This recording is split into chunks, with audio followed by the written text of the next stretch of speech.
Om Swastiastu. Yang terhormat kepada Ibu Surita Devi, SE MSI AK, selaku dosen pembimbing utama. Yang terhormat kepada Ibu Dr. Desa Nyomansri Wirastuti, SE AK MSI, selaku dosen pembimbing pendamping.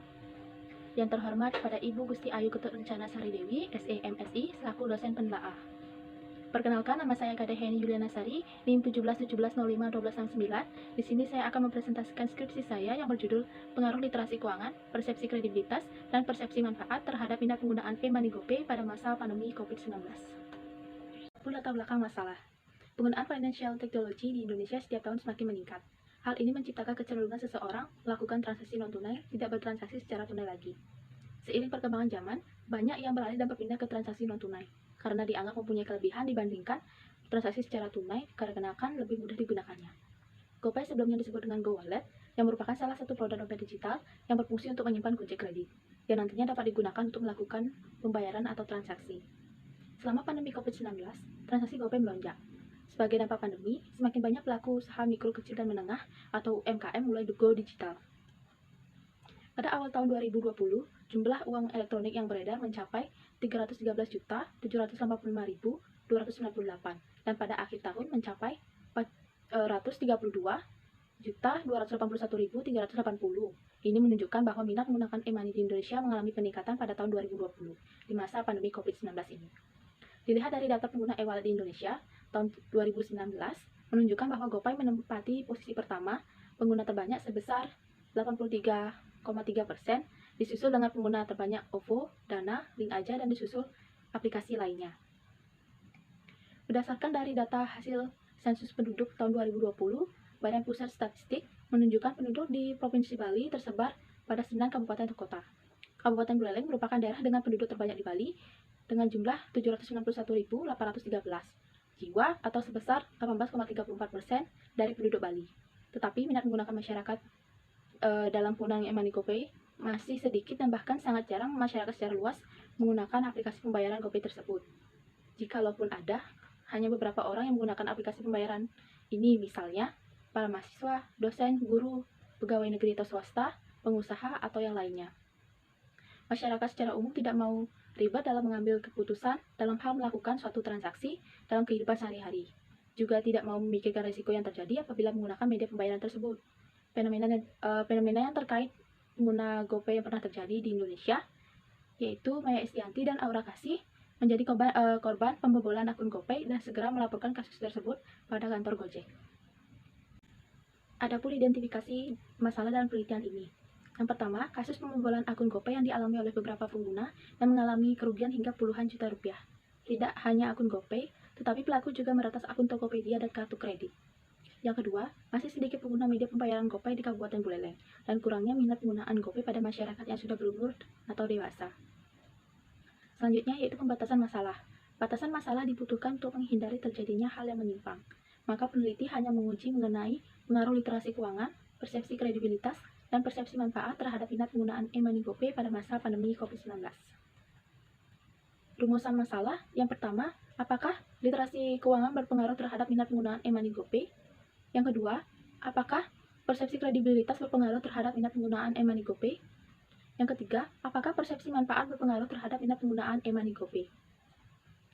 Selanjutnya, yaitu tujuan penelitian. Yang pertama, untuk mengetahui literasi keuangan berpengaruh terhadap minat penggunaan e-money GoPay. Yang kedua, untuk mengetahui persepsi kredibilitas berpengaruh terhadap minat penggunaan e-money GoPay. Yang ketiga, yaitu untuk mengetahui persepsi manfaat berpengaruh terhadap minat penggunaan e-money GoPay. Adapun manfaat penelitian, terdapat manfaat teoritis dan manfaat praktis. Manfaat teoritis, hasil penelitian ini diharapkan dapat memberikan manfaat dalam perkembangan tentang penggunaan e-money GoPay di Kabupaten Buleleng pada masa pandemi COVID-19. Manfaat praktis yaitu bagi mahasiswa dan bagi masyarakat. Bagi mahasiswa, hasil penelitian ini diharapkan menambah wawasan dan pengetahuan mahasiswa mengenai penggunaan e-money GoPay sebagai alat pembayaran elektronik. Dan bagi masyarakat, dengan adanya penelitian ini diharapkan memberikan pengetahuan dan informasi mengenai literasi keuangan, kredibilitas, dan manfaat dalam penggunaan e-money GoPay sebagai alat pembayaran elektronik dan mengubah metode pembayaran dalam melakukan transaksi. Selanjutnya yaitu kajian teori. Yang pertama, yaitu TAM. TAM merupakan salah satu model yang dibangun untuk menganalisis dan memahami faktor-faktor yang mempengaruhi diterimanya penggunaan teknologi informasi. THM menyatakan bahwa keinginan untuk menggunakan suatu sistem dipengaruhi oleh dua faktor penentu utama, yaitu perspektif penggunaan dan perspektif kemudahan. Perspektif penggunaan merupakan suatu fase di mana seseorang percaya bahwa pemakai suatu sistem tertentu akan dapat menambah prestasi kerja orang tersebut, dan perspektif kemudahan sebagai suatu tingkat atau keadaan di mana seseorang yakin bahwa dengan menggunakan sistem tertentu akan meningkatkan kinerjanya dan mampu mengurangi usaha seseorang dalam mengerjakan sesuatu. Yang kedua, TPB. Teori yang diungkapkan oleh Adson tahun 1991 dikemukakan bahwa sikap dan kepercayaan seseorang dapat mempengaruhi perilaku seorang individu dalam menerima atau menolak suatu keputusan. TPB merupakan teori yang didasarkan pada asumsi bahwa manusia biasanya akan berperilaku pantas. Biasanya manusia akan berperilaku dengan cara yang masuk akal dan memikirkan dampak dari tindakannya sebelum memutuskan untuk melakukan perilaku tersebut. Yang ketiga yaitu literasi keuangan. Menurut Chan dan Wolfe tahun 1998, literasi keuangan merupakan sebagai kemampuan mengelola keuangan agar hidup bisa lebih sejahtera di masa yang akan datang. Literasi keuangan sebagai kemampuan untuk memahami kondisi keuangan serta konsep-konsep keuangan dan untuk merubah pengetahuan itu secara tepat ke dalam perilaku. Literasi keuangan dapat diartikan sebagai pengetahuan untuk mengelola keuangan. Semakin tinggi tingkat literasi keuangan yang dimiliki seseorang, akan menghasilkan perilaku keuangan yang bijak dan pengelolaan keuangan yang efektif. Yang keempat yaitu persepsi kredibilitas. Persepsi kredibilitas didefinisikan sebagai perilaku di mana seseorang percaya bahwa transaksi dan informasi mereka dijaga dengan aman yang akan mempengaruhi penerimaan mereka terhadap suatu sistem teknologi. Apabila seseorang percaya bahwa sebuah sistem atau aplikasi keuangan dapat membantu masyarakat dalam segala hal yang dibutuhkan dan dapat menjaga hal-hal yang dianggap penting, maka masyarakat akan merasa sistem tersebut dapat diandalkan. Ini berkaitan dengan bagaimana konsumen merasa nyaman dan aman dalam menggunakan e-money GoPay. Jika konsumen merasa hal tersebut dapat terpenuhi, maka tentunya akan merasa muncul rasa puas seiring penggunaannya. Yang kelima yaitu persepsi manfaat. Persepsi manfaat merupakan suatu tingkatan di mana seseorang percaya bahwa suatu penggunaan teknologi tertentu akan meningkatkan prestasi kerja orang tersebut. Suatu produk uang elektronik dapat memberikan suatu persepsi atas manfaatnya apabila dapat mempermudah transaksi pembayaran, mempercepat transaksi pembayaran, memberikan keuntungan tambahan saat menyelesaikan transaksi, memberikan rasa aman ketika melakukan transaksi pembayaran, dan meningkatkan efisiensi dalam melakukan transaksi pembayaran. Yang keenam yaitu minat penggunaan. Minat adalah sesuatu yang timbul setelah melihat rangsangan dari produk yang dilihatnya. Minat merupakan keinginan seseorang yang didorong oleh suatu keinginan setelah melihat, mengamati, dan membandingkan serta mempertimbangkan dengan kebutuhan yang diinginkan. Minat perilaku atau menggunakan didefinisikan sebagai tingkat seberapa kuat keinginan atau dorongan seseorang untuk melakukan perilaku tertentu. Minat penggunaan sistem informasi adalah niat perilaku pengguna untuk menggunakan sistem informasi sehingga menjadi kecenderungan perilaku untuk tetap menggunakan sistem informasi perpustakaan tersebut. Yang ketujuh yaitu e-money. E-money merupakan alat pembayaran yang secara elektronik di mana nilai uangnya disimpan dalam media elektronik tertentu. Menurut Bank Indonesia, uang elektronik didefinisikan sebagai alat pembayaran yang memenuhi unsur-unsur. Yang pertama, diterbitkan atas dasar nilai uang yang disetor terlebih dahulu kepada penerbit. Yang kedua, nilai uang disimpan secara elektronik dalam suatu media seperti server atau chip. Yang ketiga, nilai uang elektronik yang dikelola oleh penerbit bukan merupakan simpanan sebagai dimaksud dalam undang-undang yang mengatur mengenai perbankan. Penggunaan uang elektronik sebagai alat pembayaran dapat memberikan manfaat, seperti memberikan kemudahan dan kecepatan dalam melakukan transaksi pembayaran tanpa perlu membawa uang tunai lagi. Selanjutnya yaitu penelitian terdahulu. Yang pertama ada penelitian dari Puspa dan Susanti tahun 2018 yang berjudul Pengaruh Literasi Keuangan, Fitur Layanan, dan Kemudahan Pengguna Terhadap Penggunaan e-money. Yang kedua, penelitian Larasati tahun 2016 yang berjudul Pengaruh Inovasi Teknologi, Persepsi Kredibilitas dan Manfaat yang dirasakan terhadap penggunaan e-money Bank Mandiri di Surabaya. Yang ketiga, yaitu penelitian Sakiyah tahun 2020 yang berjudul Pengaruh Persepsi Kemudahan, Manfaat dan Kepercayaan terhadap Minat Penggunaan GoPay. Yang keempat, yaitu penelitian Aritonang dan Arisman tahun 2017 yang berjudul Pengaruh Persepsi Kemudahan dan Persepsi Manfaat terhadap Minat Menggunakan e-money, studi kasus pada pengguna GoPay. Yang kelima, yaitu penelitian dari Wibowo dan Suryoko tahun 2018 yang berjudul Pengaruh Persepsi Manfaat, Tarif dan Kepercayaan terhadap Keputusan Penggunaan Produk e-money, studi kasus pada para pengguna layanan GoPay di Kota Jakarta. Adapun kerangka berpikir. Literasi keuangan X1 mempengaruhi minat penggunaan Y. Persepsi kredibilitas X2 mempengaruhi minat penggunaan Y. Persepsi manfaat X3 mempengaruhi minat penggunaan Y. Selanjutnya yaitu hipotesis penelitian. H1. Literasi keuangan berpengaruh positif terhadap minat penggunaan e-money GoPay. H2. Persepsi kredibilitas berpengaruh positif terhadap minat penggunaan e-money GoPay. H3. Persepsi manfaat berpengaruh positif terhadap minat penggunaan e-money GoPay. Selanjutnya yaitu metodologi penelitian. Yang pertama ada tempat dan waktu penelitian. Tempat penelitian ini dilakukan di Kabupaten Buleleng, Bali. Sedangkan waktu penelitian ini disusun dari bulan Mei sampai dengan selesai. Yang kedua, rancangan penelitian. Penelitian ini merupakan penelitian dengan pendekatan kuantitatif. Metode penelitian kuantitatif diartikan sebagai metode penelitian yang berlandaskan pada filsafat positisme yang digunakan untuk meneliti pada populasi atau sampel tertentu. Yang ketiga, jenis dan sumber data. Jenis data yang digunakan dalam penelitian ini adalah data kuantitatif, sedangkan sumber data yang digunakan yaitu data primer dan data sekunder. Yang keempat yaitu subjek dan objek penelitian. Subjek dalam penelitian ini adalah semua masyarakat pengguna GoPay di Kabupaten Buleleng, Bali. Sedangkan objek penelitian ini yaitu literasi keuangan, persepsi kredibilitas, persepsi manfaat, dan minat penggunaan. Yang kelima, populasi dan sampel. Populasi yang digunakan yaitu 9 kecamatan di Kabupaten Buleleng. Jumlah sampel yang dipergunakan yaitu sebanyak 270 responden. Teknik pengambilan sampel yang digunakan adalah dengan menggunakan metode purposive sampling. Yang keenam yaitu metode pengumpulan data. Metode pengumpulan data dalam penelitian ini menggunakan teknik kuesioner dengan skala pengukuran yaitu skala Likert 1-5. Selanjutnya yaitu instrumen penelitian. Instrumen penelitian yang digunakan dalam penelitian ini adalah angket atau kuesioner dengan berupa skala Likert.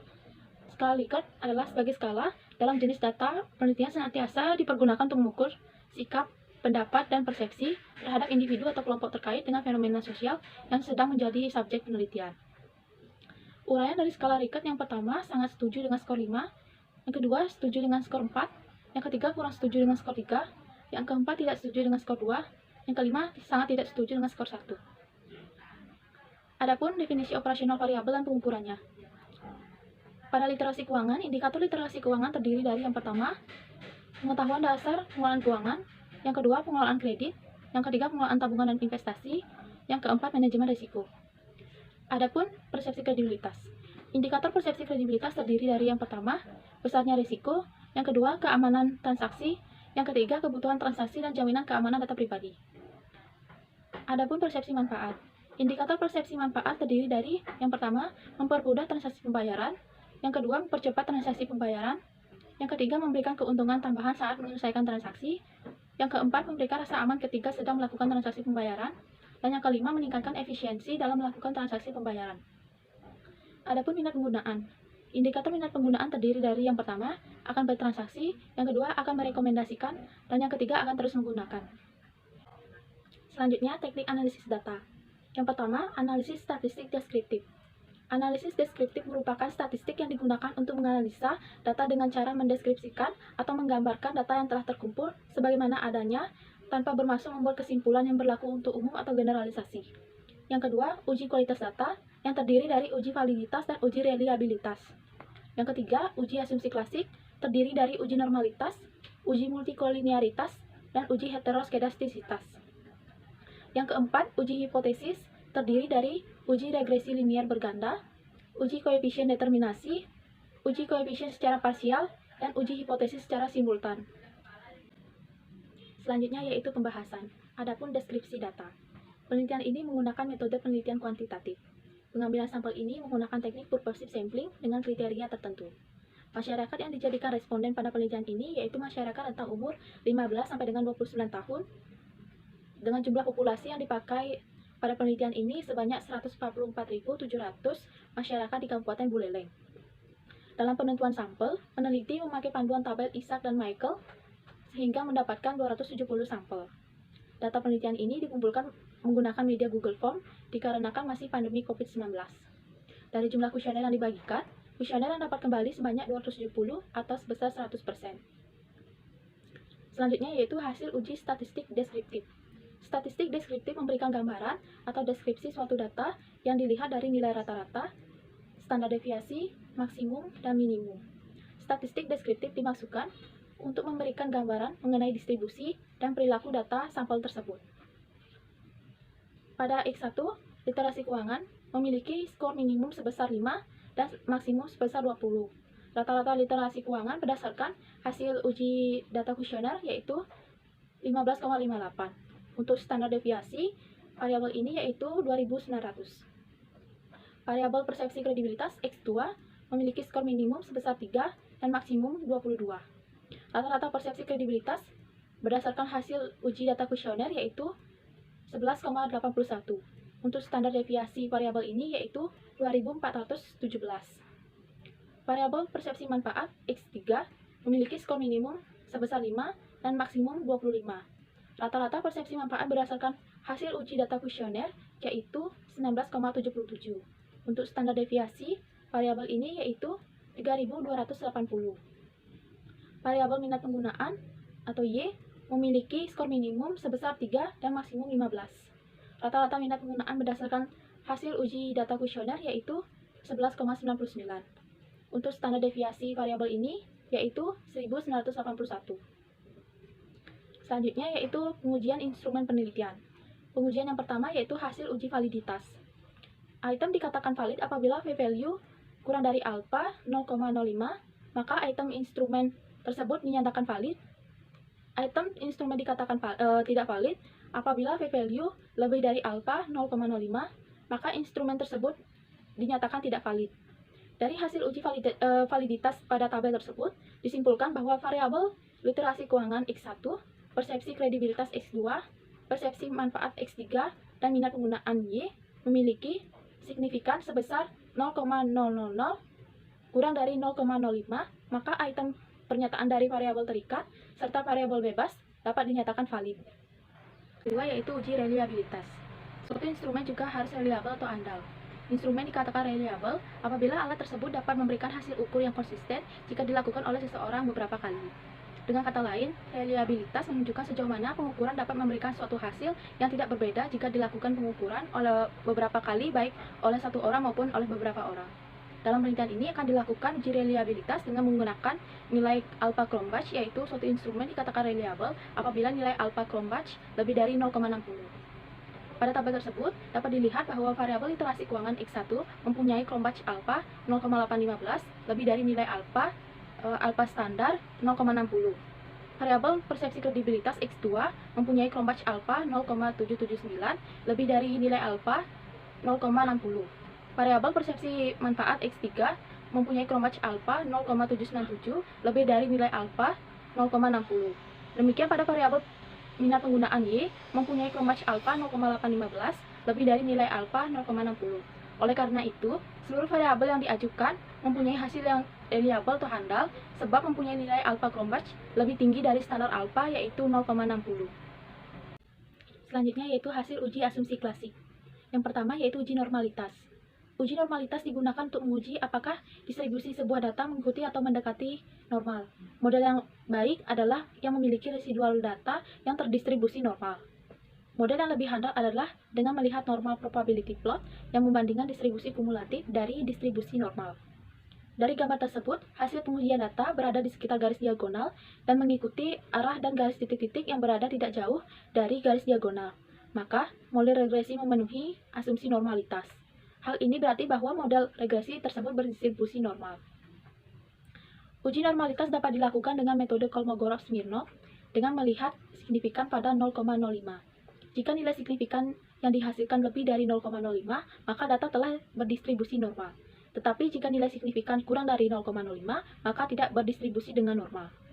Bersumber pada tabel tersebut, hasil dari one sample Kolmogorov-Smirnov yaitu 0,234 lebih dari 0,05 mengartikan jika data berdistribusi normal.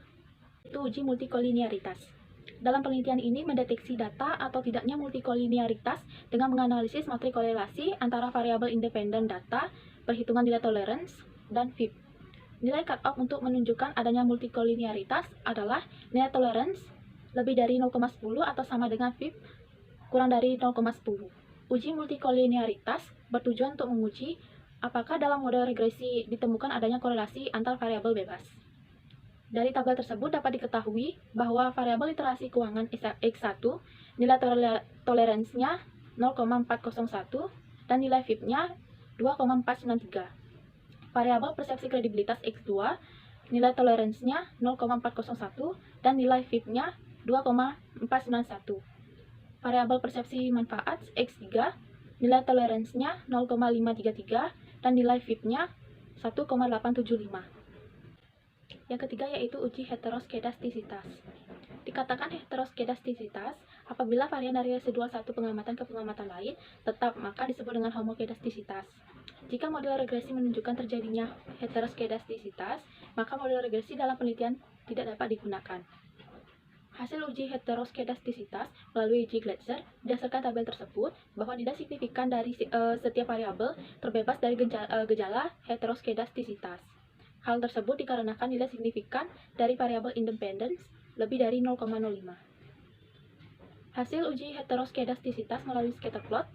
Berdasarkan gambar tersebut, titik-titik yang menyebar secara acak di atas dan di bawah angka 0 pada sumbu Y, sehingga dapat disimpulkan bahwa tidak terjadi heteroskedastisitas pada model regresi, sehingga model regresi layak untuk digunakan dalam melakukan penelitian.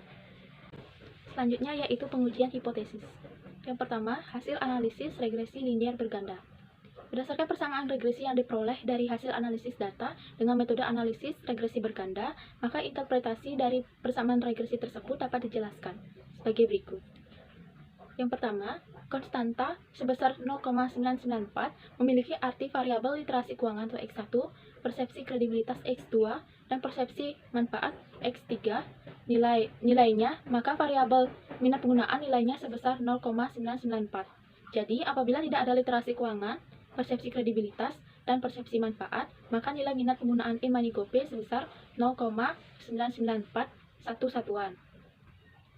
Yang kedua, koefisien regresi variabel literasi keuangan X1 sebesar 0,309 memiliki arti apabila variabel literasi keuangan X1 sebesar satu satuan, maka variabel minat penggunaan E-money GoPay mengalami kenaikan sebesar 0,309 satuan.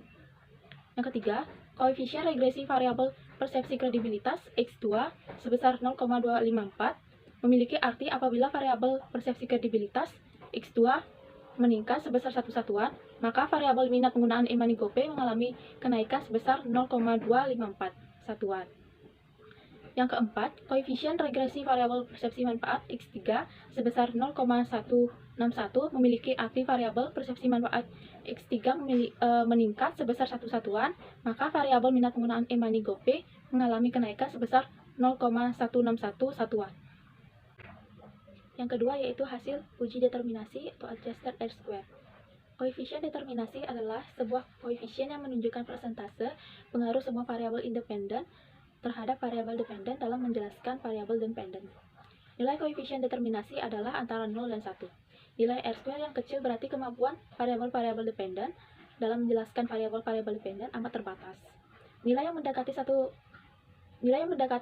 berarti variabel-variabel independen memberikan hampir semua informasi yang dibutuhkan untuk memprediksi variabel dependen. Jika dalam uji empiris didapat nilai adjusted R-square negatif, maka nilai adjusted R-square dianggap bernilai 0. Berdasarkan tabel tersebut, maka dapat diperoleh nilai adjusted R-square sebesar 0,837 atau 83,7%. Hal ini menunjukkan bahwa variabel independen yang terdiri dari literasi keuangan, persepsi kredibilitas, dan persepsi manfaat terhadap minat penggunaan E-money GoPay pada masa pandemi COVID-19 sebesar 83,7%. Sedangkan sisanya yang sebesar 16,3% dipengaruhi oleh variabel lain yang tidak dimasukkan dalam model regresi pada penelitian ini. Yang ketiga yaitu hasil uji koefisien regresi simultan atau uji F. Uji statistik F dilakukan dengan tujuan untuk menunjukkan semua variabel bebas dimasukkan dalam model yang memiliki pengaruh secara bersama terhadap variabel terikat. Kriteria pengambilan keputusan menggunakan tingkat signifikansi kurang dari 0,05, maka H0 diterima dan H1 ditolak jika F hitung kurang dari F tabel atau signifikansi lebih dari 0,05. H1 diterima dan H0 ditolak jika F hitung kurang dari F tabel atau signifikansi kurang dari 0,05. Berdasarkan tabel tersebut, maka dapat diperoleh nilai F sebesar 459.151 dengan taraf signifikansi sebesar 0,000. Nilai signifikansi atau p-value 0,000 kurang dari H1 sama dengan 0,05. Hal ini menunjukkan H0 ditolak yang berarti ada pengaruh signifikan secara simultan literasi keuangan, persepsi kredibilitas, dan persepsi manfaat terhadap minat penggunaan e-money GoPay pada masa pandemi COVID-19. Yang keempat yaitu hasil uji koefisien regresi parsial atau UJT. UJT digunakan untuk menguji apakah variabel independen yang dimasukkan ke dalam model mempunyai pengaruh secara individual terhadap variabel dependen. Penelitian ini menggunakan tingkat signifikansi 5%. Dengan demikian, apabila nilai probabilitas signifikansi kurang dari 0,05, maka secara parsial terdapat pengaruh yang signifikan antara variabel dependen dan variabel independen. Dan sebaliknya, jika nilai probabilitas signifikansi lebih dari 0,05, maka secara parsial tidak terdapat pengaruh yang signifikan antara variabel dependen dan variabel independen. Berdasarkan tabel tersebut, maka dapat diperoleh nilai T sebesar 11.612 dengan taraf signifikan sebesar 0,000. Nilai signifikansi atau p-value 0,000 kurang dari H1 sama dengan 0,05.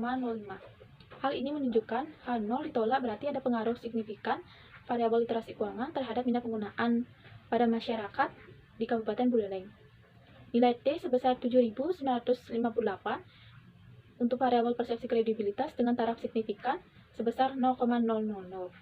Nilai signifikansi atau p-value 0,000. Kurang dari H1 sama dengan 0,05. Hal ini menunjukkan H0 ditolak berarti ada pengaruh signifikan variabel persepsi kredibilitas terhadap minat penggunaan pada masyarakat di Kabupaten Buleleng. Nilai signifikansi atau p-value 0,000 kurang dari H1 sama dengan 0,05. Hal ini menunjukkan H0 ditolak berarti ada pengaruh signifikan variabel persepsi manfaat terhadap minat penggunaan pada masyarakat di Kabupaten Buleleng. Selanjutnya yaitu pembahasan hasil penelitian. Yang pertama, pengaruh literasi keuangan terhadap minat penggunaan e-money GoPay pada masa pandemi COVID-19. Berdasarkan hasil analisa data yang telah dilakukan, maka dinyatakan bahwa variabel literasi keuangan berpengaruh positif dan signifikan terhadap minat penggunaan e-money GoPay pada masa pandemi COVID-19. Hasil penelitian ini didukung oleh teori literasi keuangan yang menyatakan bahwa orang yang memiliki pengetahuan literasi keuangan yang tinggi kecenderungan memiliki pengaruh mengenai perilaku keuangan seseorang, baik itu bijaksana ataupun buruk terhadap perilaku keuangannya. Itu mencerminkan bahwa dengan tingginya literasi keuangan pada seorang individu, maka akan mendorong seseorang untuk menerima atau menggunakan suatu teknologi. Penjelasan tersebut didukung dengan hasil penelitian yang dilakukan oleh Awalina tahun 2019 mengatakan literasi keuangan berpengaruh terhadap penggunaan electronic money atau e-money. Yang kedua, yaitu pengaruh persepsi kredibilitas terhadap minat penggunaan e-money GoPay pada masa pandemi COVID-19. Berdasarkan hasil analisa data yang telah dilakukan, maka dinyatakan bahwa variabel persepsi kredibilitas berpengaruh positif dan signifikan terhadap minat penggunaan e-money GoPay pada masa pandemi COVID-19. Hasil penelitian ini didukung oleh teori Eisen tahun 1991, dikemukakan bahwa sikap dan kepercayaan seseorang dapat mempengaruhi perilaku seorang individu dalam menerima atau menolak suatu keputusan. Apabila seseorang percaya bahwa sebuah sistem atau aplikasi keuangan dapat membantu masyarakat dalam segala hal yang dibutuhkan dan dapat menjaga hal-hal yang dianggap penting, maka masyarakat akan merasa sistem tersebut dapat diandalkan. Penelitian ini didukung oleh penelitian Fitriana dan Wignes yang menyatakan bahwa terdapat pengaruh positif dan signifikan dari variabel persepsi kredibilitas terhadap niat perilaku. Yang ketiga yaitu pengaruh persepsi manfaat terhadap minat penggunaan e-money GoPay pada masa pandemi COVID-19. Berdasarkan hasil analisa data yang telah dilakukan, maka dinyatakan bahwa variabel persepsi manfaat berpengaruh positif dan signifikan terhadap minat penggunaan e-money GoPay pada masa pandemi COVID-19. Suatu produk uang elektronik dapat memberikan suatu persepsi atas manfaatnya apabila dapat mempermudah transaksi pembayaran, mempercepat transaksi pembayaran, memberikan keuntungan tambahan saat menyelesaikan transaksi, memberikan rasa aman ketika melakukan transaksi pembayaran, dan meningkatkan efisiensi dalam melakukan transaksi pembayaran. Penjelasan tersebut didukung oleh penelitian Aritonang dan Arisman tahun 2017 yang dapat disimpulkan juga persepsi manfaat berpengaruh positif dan signifikan terhadap minat pengguna GoPay. Adapun keterbatasan penelitian. Keterbatasan dalam penelitian ini mengenai literasi keuangan, persepsi kredibilitas, dan persepsi manfaat terhadap minat penggunaan e-money GoPay pada masyarakat di Kabupaten Buleleng saja. Selain itu, populasi dalam penelitian ini hanya berjumlah 144.700. Sampel dalam penelitian ini berjumlah 270 responden. Pengambilan data ini melalui website resmi Badan Pusat Statistik dan Bank Indonesia. Selanjutnya yaitu implikasi penelitian. Terdapat implikasi teoritis dan implikasi praktis. Implikasi teoritis yang pertama, menambah pengetahuan terkait dengan minat penggunaan e-money GoPay, khususnya terkait variabel literasi keuangan, persepsi kredibilitas, dan persepsi manfaat. Yang kedua, teori pada penelitian ini yaitu TAM dan TPB. Hasil penelitian ini menyatakan bahwa literasi keuangan menjadi hal yang tidak terpisahkan dalam kehidupan seseorang karena literasi keuangan merupakan alat yang berguna untuk membuat keputusan keuangan yang terinformasi dan juga sebagai pengetahuan untuk mengelola keuangan dalam menerima suatu teknologi. Persepsi kredibilitas dan persepsi manfaat mempunyai pengaruh positif dan signifikan pada penggunaan e-money GoPay. Pada implikasi praktis adalah penyajian dalam penelitian terkait minat penggunaan e-money GoPay oleh masyarakat di Kabupaten Buleleng. Penelitian ini diharapkan dapat memberikan implikasi terkait dengan keamanan dari penggunaan GoPay. Oleh karena itu, masyarakat bisa dengan nyaman dan aman menggunakan GoPay tersebut, khususnya masyarakat di Kabupaten Buleleng. Diharapkan masyarakat di Kabupaten Buleleng dengan bijak menggunakan GoPay dan terjauh dari semua modus kejahatan pada penggunaannya. Selain itu, diharapkan lebih banyak masyarakat dalam menggunakan e-money GoPay dengan adanya persepsi-persepsi yang muncul dalam penggunaannya.